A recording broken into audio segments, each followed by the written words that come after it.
الحمد للہ المعروف من غیر رؤیت والخالق من غیر رویت الذی لم یزل قائما دائما اذ لا سماع ذات ابراج ولا لیل داج ولا بحر ساج ولا ارض ذات مہاد ولا خلق ذو اعتماد والصلاة والسلام والتحیۃ والإکرام علی نبی الرحمت وخازن المغفرت وقائد الخیر والبرکت ومنقذ العباد من الہلکت سیدنا ومولانا ابی القاسم محمد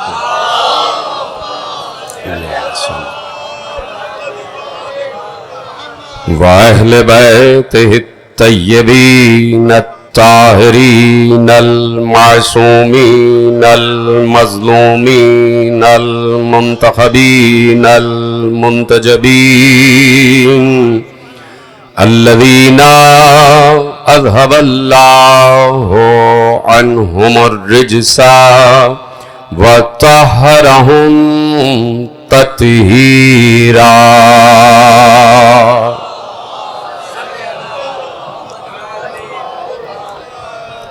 اما بعد فقد قال رسول اللہ صلی اللہ علیہ وآلہ وسلم زینوا مجالسکم بذکر علی بن ابی طالب لأن ذکرہ ذکری وذکری ذکر اللہ وذکر اللہ عبادہ. صلوات پڑھے محمد وآل محمد.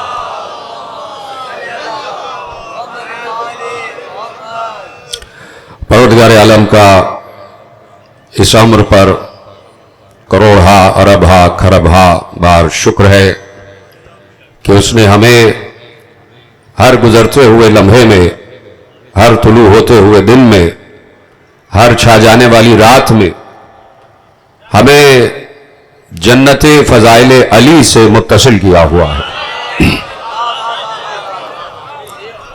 یہ ذکر علی یہ اپنے لہن میں بھی لہن داؤدی ہے،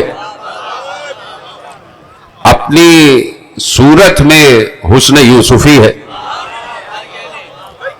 اور اپنی شجاعت میں شجاعت علوی ہے. یہ ذکر وہ ہے کہ جس نے شروع سے لے کے آخر تک یہ دنیا کو بتایا کہ اگر اسلام میں الف ہے تو کیوں ہے، سین ہے تو کیوں ہے، لام الف اور میم ہے تو کیوں ہے.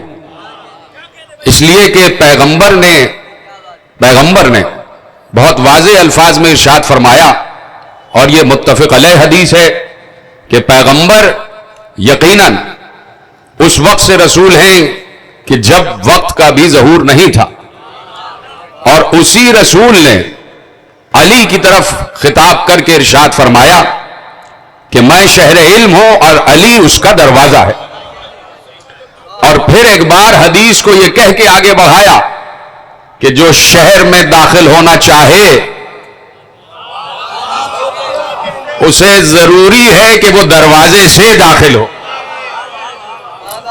اور بڑی تیزی سے گفتگو مجھے کرنا ہے اور اذان سے پہلے گفتگو کامل کرنا ہے. تو پیغمبر نے یقیناً یہ کہہ دینا کافی تھا کہ انا مدینۃ العلم وعلی بابھا، میں علم کا شہر ہوں اور علی اس کا دروازہ ہے. یہ کہہ دینا کافی تھا. لیکن آگے یہ حکمت رسول ہے, یہ فہم رسول ہے, یہ تفہم و تعقل و تفکر رسول ہے, اور یہ پیغمبر کی نگاہ غیب تھی کہ پیغمبر نے حدیث کے فوراً بعد ارشاد فرمایا کہ جو شہر میں داخل ہونا چاہے اس کے لیے لازم ہے فلیات الباب, کہ وہ دروازے تک پہنچے. تو اب اگر رسول سے پوچھا جائے کہ یا رسول اللہ, یہ بات تو سب کو معلوم ہے کہ اگر کوئی شہر میں داخل ہو یا کوئی گھر میں داخل ہو یا کسی قریے میں داخل ہو کہ جہاں دروازے کا تصور ہوتا ہے تو وہاں انسان دروازے ہی سے داخل ہوتا ہے. یہ کہنے کی کیا ضرورت تھی کہ جو شہر میں داخل ہونا چاہے اس پر واجب ہے کہ وہ دروازے سے داخل ہو؟ تو پیغمبر یقیناً یہی ارشاد فرمائیں گے کہ میری نگاہ غیب دیکھ رہی ہے کہ کچھ لوگ شہر کی کھڑکی بھی بنا لیں گے, شہر کی چھت بھی بنا لیں گے, شہر کا پرنالہ بھی بنا لیں گے. اس لیے ہم نے سب کو رد کر دیا, اور رد کرنے کے بعد کہہ دیا کہ شہر تک اسی کی رسائی ہوگی کہ جو دروازے سے داخل ہو. تو اب یہ نہیں دیکھنا ہے, توجہ ہے آپ کی, یہ نہیں دیکھنا ہے کہ کون مصطفیٰ کو پہچانتا ہے, پہلے یہ دیکھنا ہے کہ مرتضیٰ کو کون پہچانتا ہے. جملہ آپ تک پہنچا ہے؟ دیکھنا یہ ہے کہ مرتضیٰ کی معرفت کس کو ہے, علی کی معرفت کس کو ہے. جو علی کو پہچانتا ہے وہی اس بات کا دعوے دار ہو سکتا ہے کہ میں شہر تک رسائی رکھتا ہوں, میں شہر کو پہچانتا ہوں, اس لیے کہ شہر کے دروازے پر علی لکھا ہوا, شہر علم کے دروازے پر علی لکھا ہوا ہے. تو اب یہ شہر علم کوئی محدود شہر علم نہیں ہے, پیغمبر کائنات کے لیے رحمت ہے. دیکھیے استفائیت کی منزل پر جناب آدم کا نام بھی ہے اور جناب نوح کا نام بھی ہے, آل ابراہیم کا نام بھی ہے اور آل عمران کا نام بھی ہے. ان اللہ اصطفى آدم و نوحا و آل ابراہیم و آل عمران علی العالمین. ہم نے مصطفیٰ کیا, اب لفظ پہ غور فرمائیے گا, ہم نے مصطفیٰ کیا آدم کو, ہم نے مصطفیٰ کیا نوح کو, ہم نے مصطفیٰ کیا آل ابراہیم کو, اور ہم نے مصطفیٰ کیا آل ابراہیم میں سے ان کو جو آل عمران ہے. آل ابراہیم میں سے ہم نے ان کو اصطفیٰ کیا, منتخب کیا, چنا, مختار بنایا, جو بھی آپ اس کا مطلب رکھے کہ آل ابراہیم میں سے وہ کہ جو آل عمران ہے, اور ہم نے انہیں عالمین کے لیے مصطفیٰ کیا. یہ عالمین کے لیے مصطفیٰ ہے, آدم, نوح, آل ابراہیم, آل عمران, علی العالمین. بارہا سینکڑوں مرتبہ کی سنی ہوئی آپ کی آیت ہے. میں صرف ایک لفظ آپ کے حوالے کرنا چاہتا ہوں, اور اس آیت پر گفتگو نہیں ہے, صرف ایک لفظ ہے جس پر میں بات کرنا چاہتا ہوں, اور وہ لفظ ہے علی العالمین. اللہ کہتا ہے کہ ہم نے ان چاروں کو عالمین پر منتخب کیا, یعنی ان کا انتخاب ہوا تو سورج, چاند, ستاروں, ثوابت اور سیاروں کے لیے, جنات اور انسانوں کے لیے, اور جتنی بھی مخلوقات عالمین میں آباد ہیں ان کے لیے آدم کا انتخاب ہوا, ان تمام کے لیے نوح کا انتخاب ہوا, ان تمام کے لیے آل ابراہیم کا انتخاب ہوا, ان تمام کے لیے آل عمران کا انتخاب ہوا. یعنی اللہ کہہ رہا ہے عالمین میں جتنی مخلوقات ہیں ان تمام پر ہم نے ان چاروں کو منتخب کیا, ان چاروں کو چنا. تو اب اگر یہ بات کہہ دی جائے تو یقیناً مساوات قائم ہو جائے گا, مساوی ہو جائے گی کہ آدم کا انتخاب عالمین کے لیے, نوح کا انتخاب عالمین کے لیے, آل ابراہیم کا انتخاب عالمین کے لیے, آل عمران کا انتخاب عالمین کے لیے. لیکن مساوات میں میں اس وقت پڑھوں کہ جب میرے پاس میرے امام کی یہ حدیث موجود نہ ہو. ایک بار جب یہ آیت پڑھ دی, کہا انبیاء کا انتخاب عالمین کے لیے, تو کہا کہ محمد و علی کا انتخاب. سوال ہوا کہ پھر محمد و علی کا انتخاب, یہ تو انبیاء کا انتخاب ہے کہ جو عالمین کے لیے ہو رہا ہے. اور محمد و علی کی جب بات آئی تو ایک بار معصوم نے ارشاد فرمایا وَاسْتَفَاهُمْ عَلَى نَفْسِهِ, اللہ نے ان دونوں کو اپنے لیے منتخب کیا.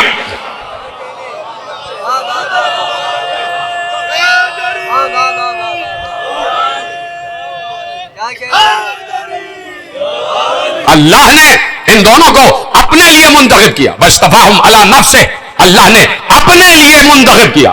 تو اب دیکھنا یہ ہے کہ دیکھیے عالمین محدود ہے. توجہ فرمائی آپ نے, عالمین محدود ہے, یعنی عالمین پر اب تک ریسرچ ہو رہی ہے اور دیکھ رہے ہیں لوگ کہ کہاں تک ثوابت ہے, کہاں تک سیارے ہیں, کہاں تک ستارے ہیں, اور پھر اس کا حجم کیا ہے اور آپس میں ان سے ایک دوسرے کا فاصلہ کیا ہے. یعنی یہ وہ چیزیں ہیں کہ جو مشاہدہ انسانی میں آ رہی ہے. عالمین مشاہدہ انسانی میں آ رہے ہیں.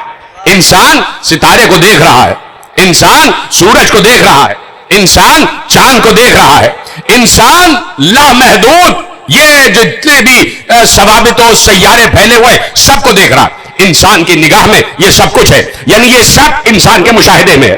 اور جو عام نگاہ انسانی سے نظر نہیں آتا وہ ٹیلیسکوپ سے نظر آ رہا ہے. یعنی بہت دور دراز علاقوں میں, بہت دور دراز, یعنی جہاں پر آپ کہیں کہ نوری اسپیڈ کے ساتھ, نوری رفتار کے ساتھ, اسپیڈ آف لائٹ کے ساتھ اگر آپ دیکھنا شروع کریں تو بہت سی چیزیں ہیں کہ جو مشاہدہ انسانی میں آ رہی ہیں.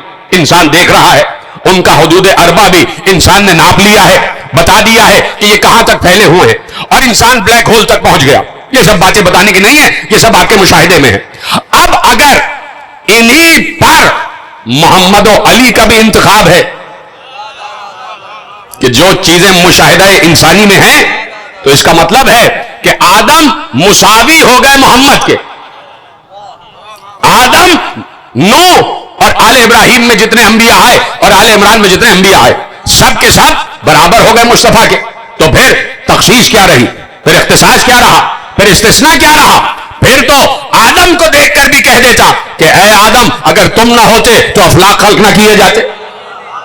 پھر اختصاص کیا ہے, پھر استثناء کیا ہے, پھر اسپیشلٹی کیا ہے. وہ یہی ہے کہ پروردگار نے ارشاد فرمایا کہ یہ تو وہ عالمین ہیں جو ہم نے خلق کیے ہیں جو مشاہدہ انسانی میں آ رہے ہیں, لیکن ہم مشاہدے میں نہیں آتے.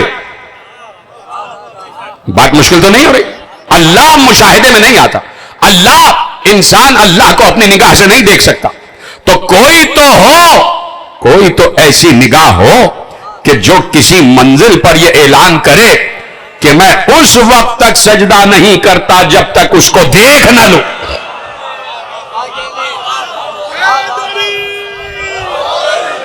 کوئی تو ہو اس عالم انسانیت میں, اس عالم موجودات میں جو یہ کہے کہ میں اس وقت تک اسے سجدہ نہیں کرتا جب تک اس کو دیکھ نہ لوں.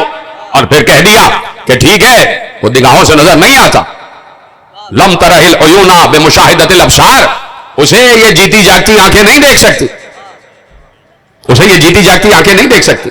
اسے قلوب کی آنکھیں, اسے دل کی آنکھیں حقائق کی روشنی کے ساتھ دیکھتی ہیں. اسے حقوق کے ساتھ, حقائق کی روشنی کے ساتھ دل کی آنکھیں دیکھتی ہیں. تو اب اس آنکھ کو تلاش کرو کہ جو آنکھ اللہ کی آنکھ ہے. میں نے بڑی آسانی سے جملہ کہہ دیا. اس آنکھ کو تلاش کرو کہ جو نگاہ خدا ہے, جسے خود پیغمبر کہہ دے اپنے ہوتے ہوئے کہ یہ ہے عین اللہ,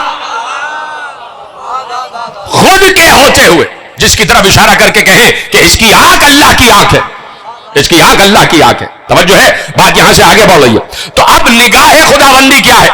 پچھلے سال میں نے انہی تقریر میں وعدہ کیا تھا کہ اگلے سال کچھ عدل علی پر بات کریں گے, تو مجھے وعدہ یاد ہے اور یہی سے بات آگے بڑھتی ہے. اور میں نے تمہیدی منزلیں آپ کے حوالے کر دی, وقت میرے پاس بڑا محدود ہے. تو اب نگاہ الہی ضروری ہے کہ نگاہ الہی ہو, ضروری ہے کہ عین اللہ ہو. اور وہ عین اللہ کا تصور قرآن میں موجود ہے, قرآن میں موجود ہے عین اللہ کا تصور. اور میں صرف ایک لفظ کہوں گا آپ کے چہروں میں مسکراہٹ آ جائے گی.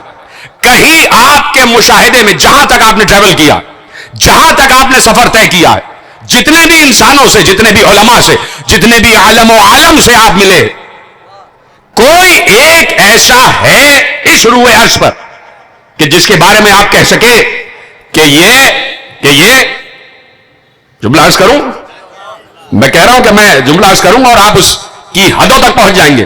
کسی سے آپ اس دور میں ایسے ملے ہیں کہ جو یہ کہہ سکے کہ میں اس کی آنے والی 70 نسلوں سے واقف ہوں.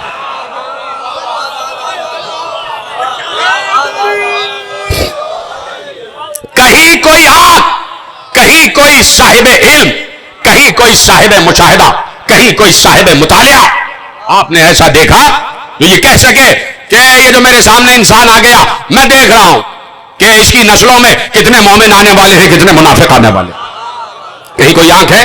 آپ کہیں گے کہ لائیے قرآن سے اس کی دلیل لائیے.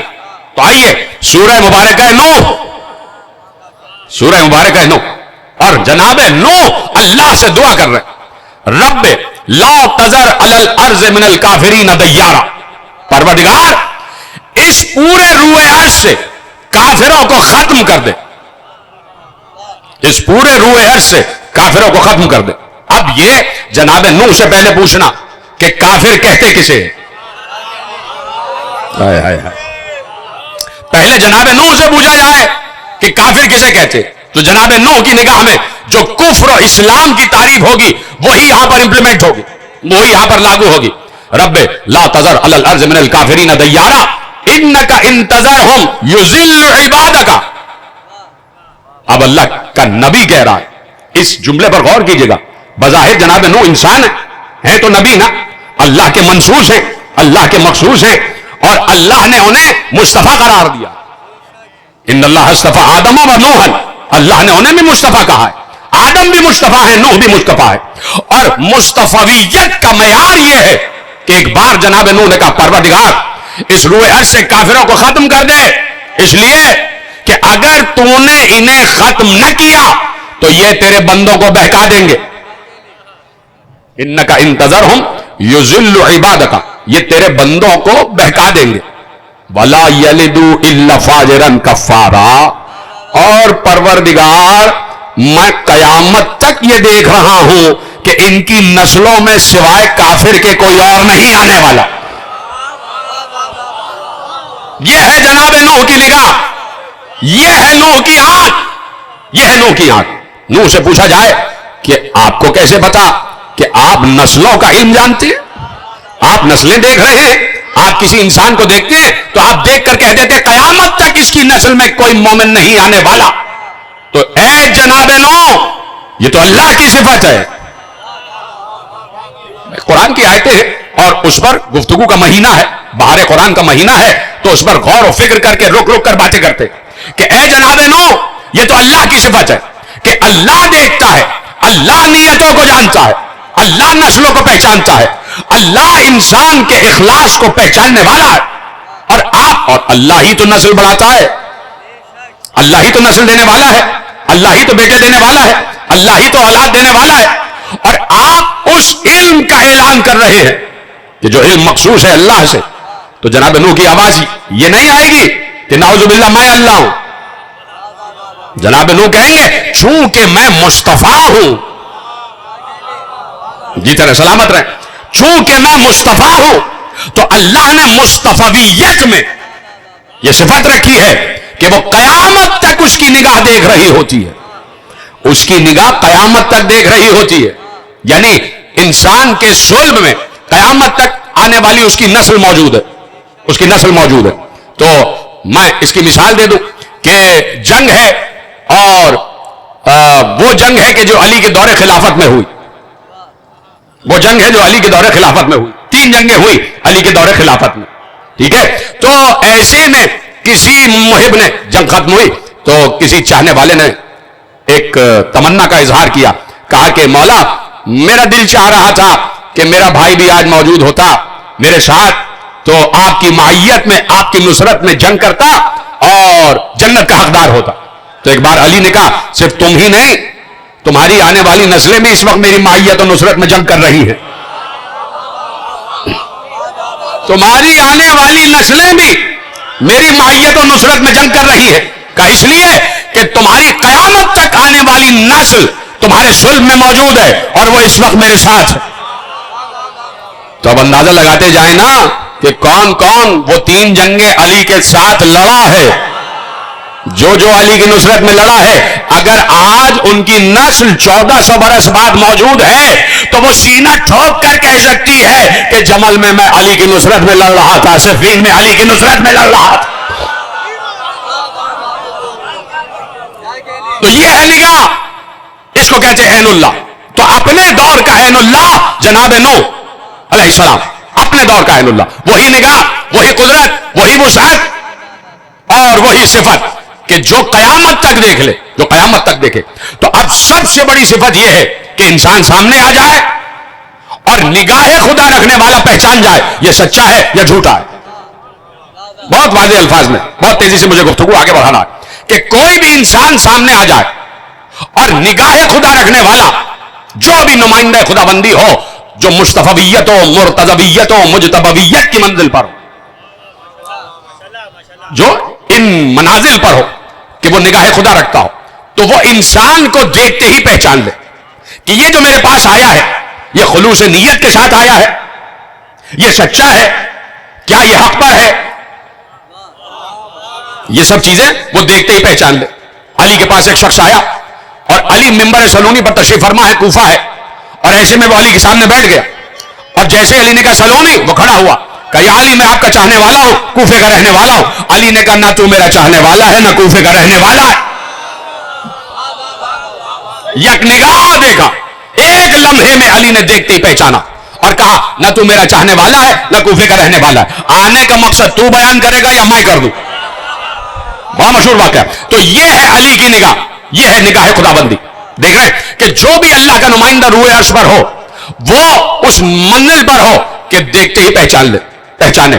تو اب اس لیے دیکھیے علی ہے کل ایمان، کل ایمان، اور اسی کل ایمان نے نہج البلاغہ میں ایمان پر گفتگو کی ہے، میرے ساتھ سارے کے سارے، اسی کل ایمان نے نہج البلاغہ میں ایمان پر بات کی اور کہا میں تمہیں بتاؤں کہ ایمان کیا ہے۔ کہا الایمان علی اربع دعائم، ایمان کے 4 ستون ہیں۔ یہ بات صرف آپ سے نہیں ہو رہی، یہ بات چلی جائے جہاں تک جا رہی ہے، جہاں تک جا رہی ہے یہ بات چلی جائے، آپ کے دوش سے ہوتی ہوئی، ہوا کے دوش سے ہوتی ہوئی، ہائے ہائے، ہرس و ہوا کے ایوانوں تک پہنچ جائے، ہرس و حوث کے ایوانوں تک پہنچ جائے۔ تو میں نے اسی لیے یہ موضوع منتخب کیا کہ بات بڑی گرم ہے آج کل اور اس پر بات ہو جائے، تو کہا کہ الایمان علی اربع دعائم، ایمان کے 4 ستون ہیں، ایمان 4 قائم ہے، ایمان 4 ستونوں پر، 4 پلرز پر ایمان قائم ہے۔ پھر آگے فرمایا وہ 4 پلرز کیا ہیں، وہ 4 پلرز کیا ہیں؟ کہا علی الصبر والیقین والعدل والجہاد۔ سلامت رہے، بہت آسان عربی ہے، آپ تک پہنچ رہی ہے۔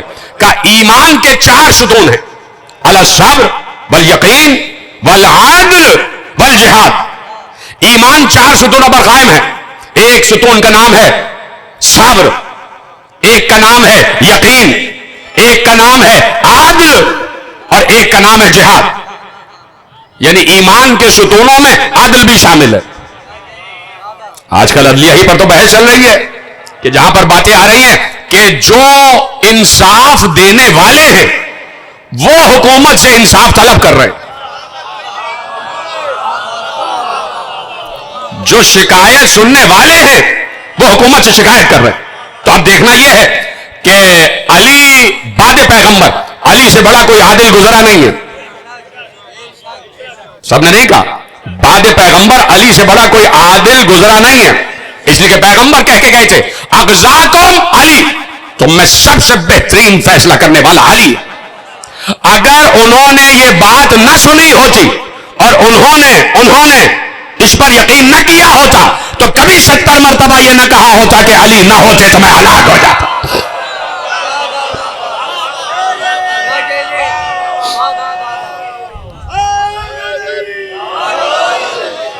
مطلب فرمائیے آپ نے، تو اغزاکم علی اعلمکم علی، جو پیغمبر کہہ کے گئے کہ میرے بعد تم میں سب سے بہترین فیصلہ کرنے والا علی ہے، اور میرے بعد جو سب سے زیادہ عالم ہے وہ علی ہے۔ چونکہ شب اور یہ دن منسوب ہے علی سے تو اب ذکر علی ہی ہونا ہے، کوئی فلسفہ نہیں، کوئی منطق نہیں، کوئی علم کلام نہیں، کوئی علم بیان نہیں۔ اس لیے کہ جب علی کہہ دیا تو اس میں فلسفہ بھی آ گیا، علم کلام بھی آ گیا، منطق بھی آ گئی، سب آ گیا، سب آ گیا۔ توجہ فرمائی آپ نے۔ تو علی کہا کہ نہج البلاغہ میں خطبہ پورا کہا کہ ایمان کے 4 ستون صبر، یقین، عدل اور جہاد. اور جب عدل کی بات آئی تو وہ کہا کہ العدل علی 4 شعب، اور عدل کے بھی 4 شاخیں ہیں.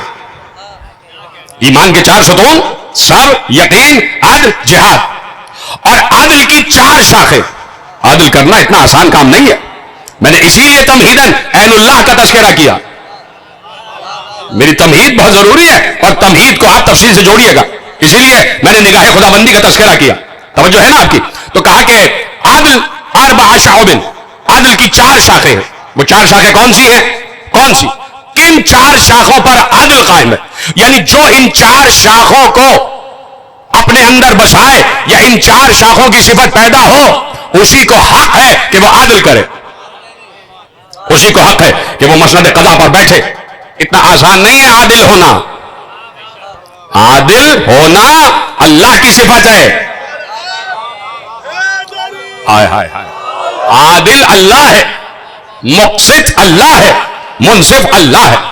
اللہ کے ہوتے ہوئے کوئی عادل اپنے کو کہہ رہا ہے. کہیں شرک نہیں ہو رہا، کہیں بدعت نہیں ہو رہی. اور اگر ہم نے کہہ دیا کوئی وجہ اللہ ہے، کوئی عین اللہ ہے، کوئی لسان اللہ ہے، تو اللہ ہے عادل. اور اب علی نے عدل کے 4 صفات، عدل کی 4 شاخیں بیان کی.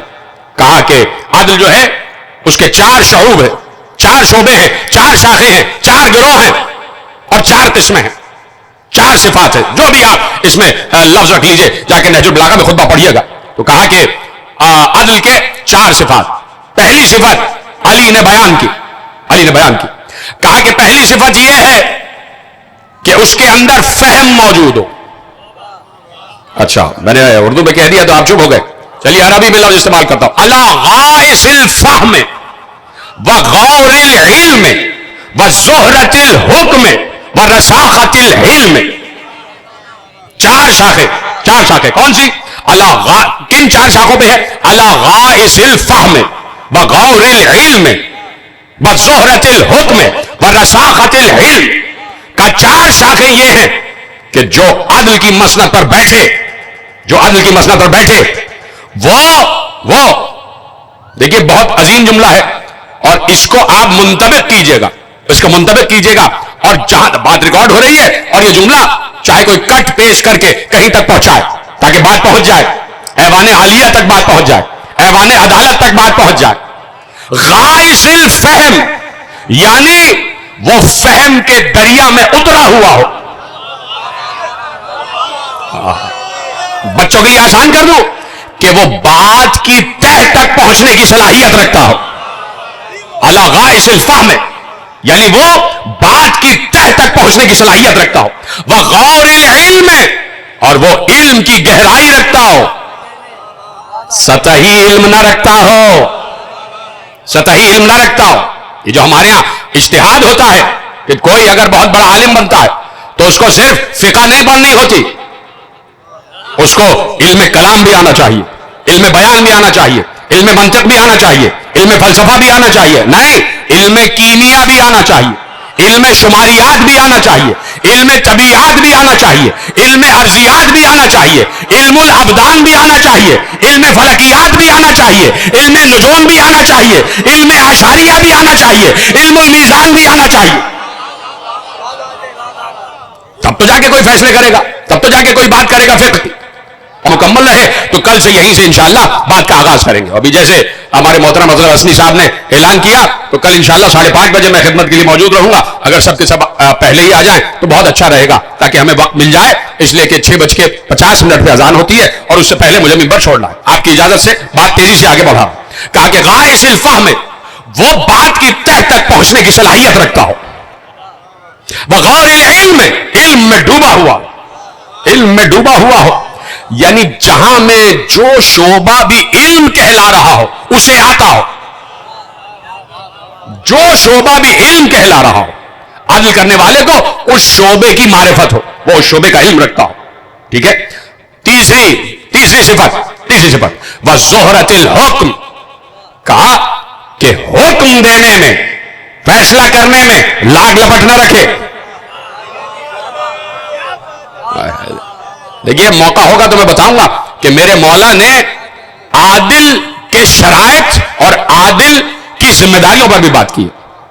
جب بھیجا ہے مالک اشتر کو, محمد ابن ابی بکر کو, اور جہاں جہاں اپنے نمائندوں کو بھیجا ہے سب کو پڑھا کے بھیجا کہ عادل کیسے کرنا ہے, انصاف کیسے کرنا ہے, تعلقات کیسے رکھنے ہیں. کہا سب کو اپنا بھائی سمجھنا.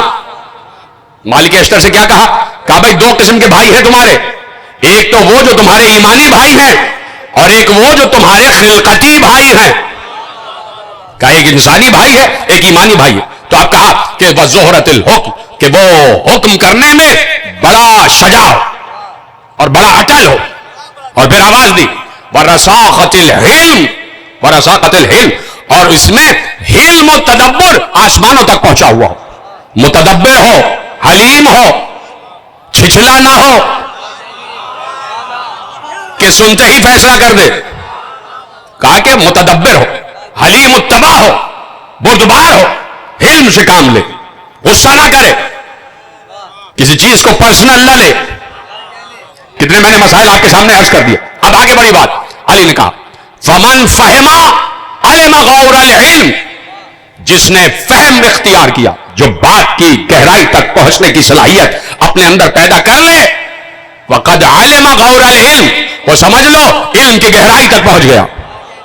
ومن علم غور العلم صدر عن شرائع العلم, اور جس نے علم کی گہرائی تک پہنچنے کی صلاحیت حاصل کر لی, وہ معاملے کی تہ میں اتر کر, علی کے جملے ہیں, جس نے علم کی گہرائی میں پہنچنے کی, جس کے پاس فہم آ گیا, اس کے پاس علم میں پہنچنے کی صلاحیت آ گئی, گہرائی میں پہنچنے کی صلاحیت آ گئی.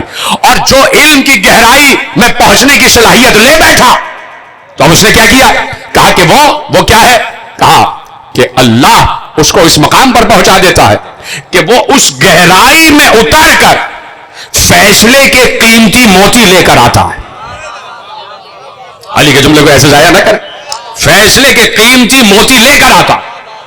اور کہا کہ ومن علما, اور جس نے علم اختیار کیا, کیا کہا کہ صدرا عن شرائع العلم, اللہ اس کے اندر علم کی گہرائی پیدا کر دیتا ہے. ومن علما, اور جس نے اپنے اندر علم پیدا کر لیا, بردباری پیدا کر لی, جس نے اپنے اندر بردباری پیدا کر لی, لم یفرط فی امرہ وعاش بین الناس حمیدا.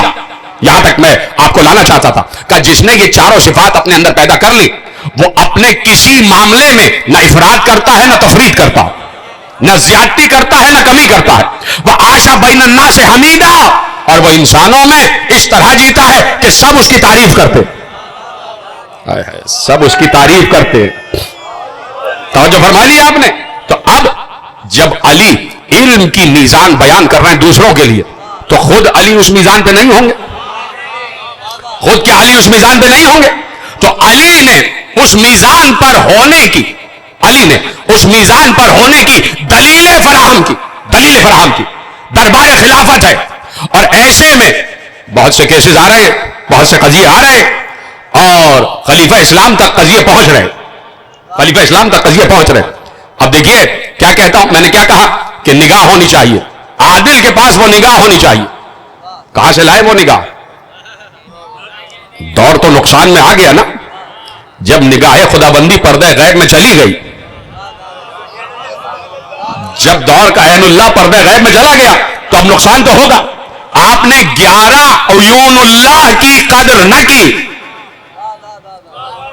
11 عیون اللہ, اللہ کی 11 آنکھوں کی قدر نہیں کی, تو 12ویں جو ہے وہ چلی گئی غیب میں, غیب میں چلی گئی.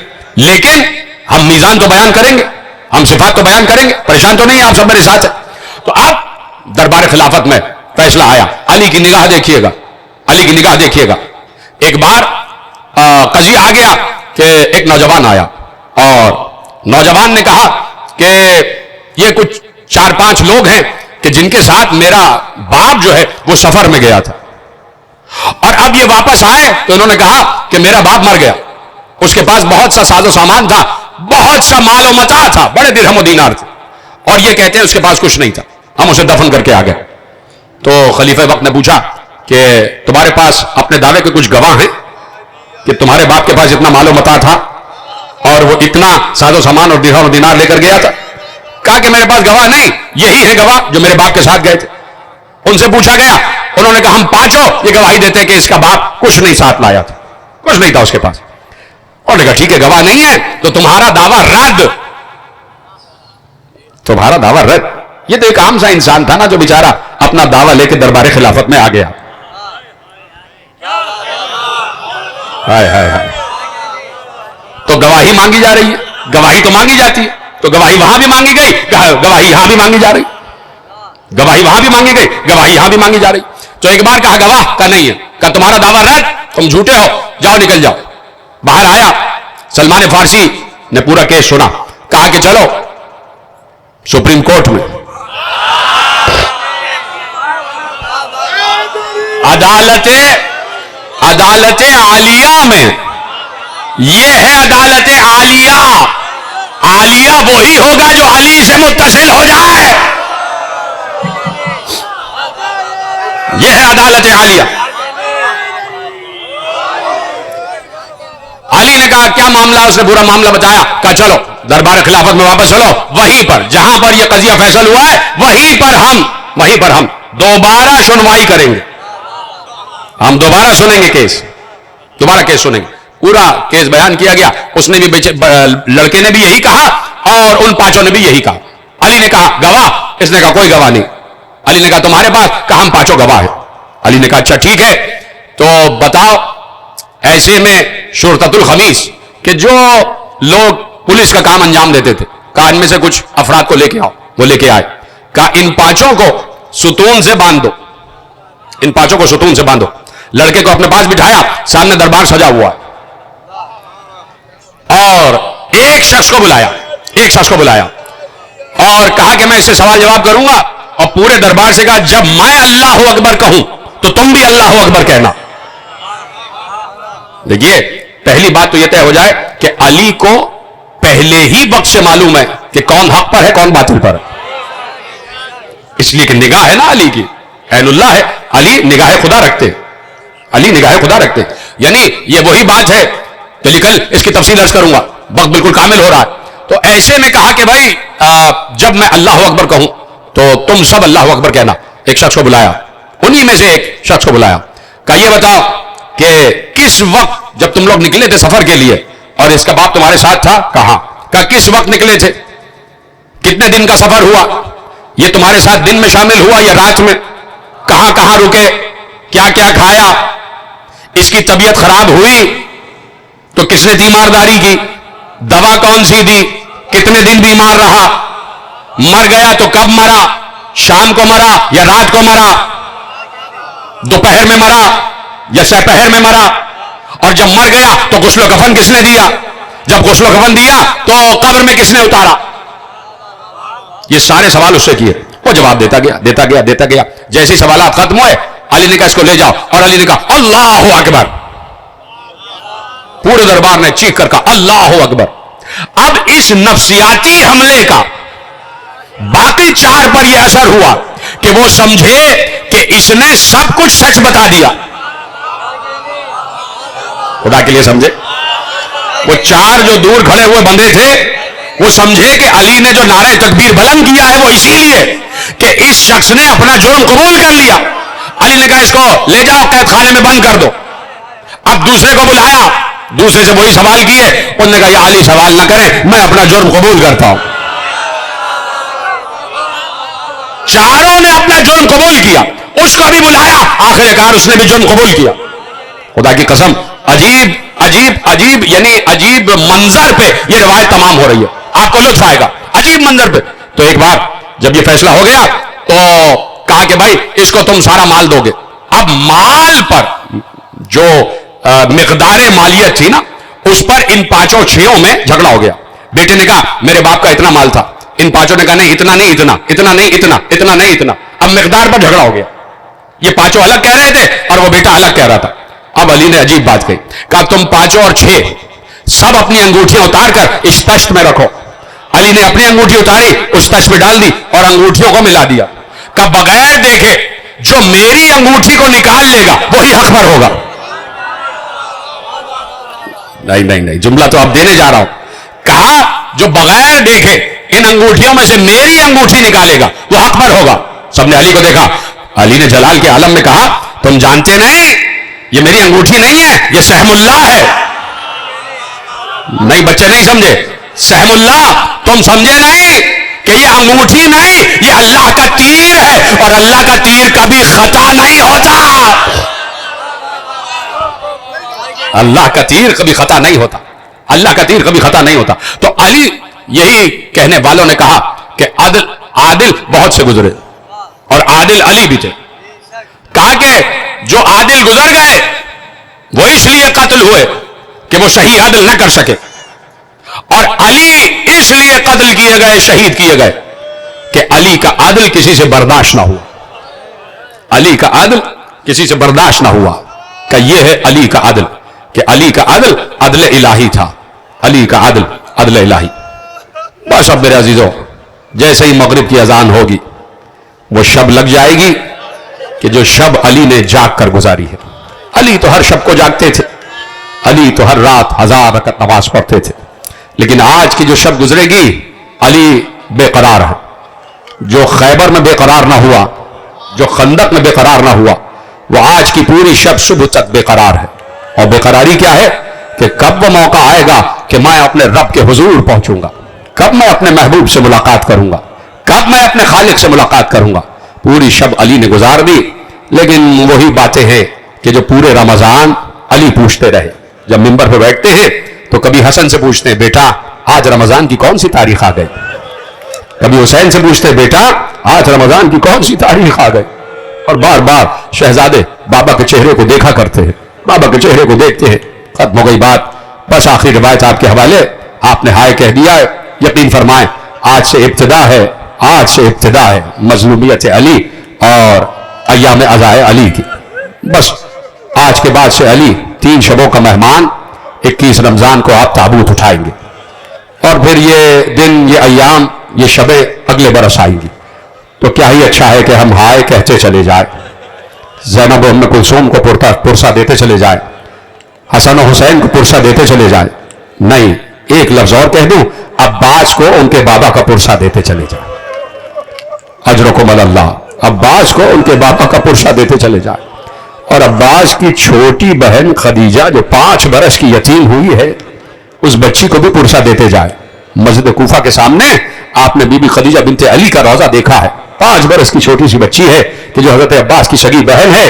بہن تو حسن و حسین کی بھی ہے لیکن ماں الگ ہے. لیکن میں کہتا ہوں کہ ایک روز علی بیٹھے ہوئے ہیں منبر کوفہ پر. علی بیٹھے ہیں، آپ کی آواز گریہ بلند ہو گئی، مال مجلس ادا ہو گیا. علی منبر کوفہ پہ بیٹھے ہیں. یہی رمضان کی شبوں میں سے کوئی شب ہے کہ عشاء کے بعد علی خطبہ دے رہے، منبر کوفہ پہ بیٹھے ہوئے ہیں. چونکہ دن بھر روزہ رکھتے ہیں، علی کو پیاس لگی. علی کو پیاس لگی. میری طرف دیکھیے گا. ایک بار علی نے قمر کی طرف اشارہ کر کے ایسے اشارہ کیا.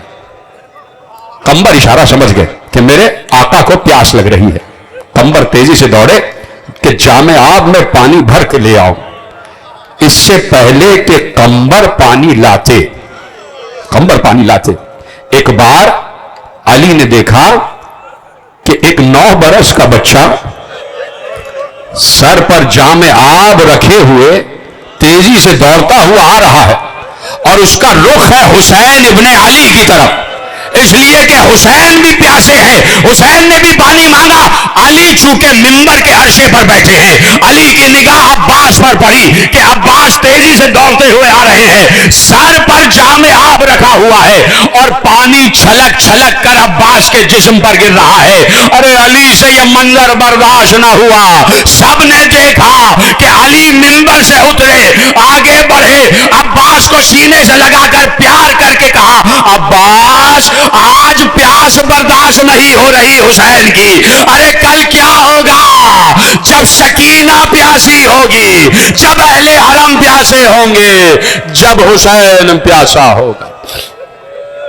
الا لعنت اللہ علی القوم الظالمین فسیعلم الذین ظلموا ای منقلب ینقلبون.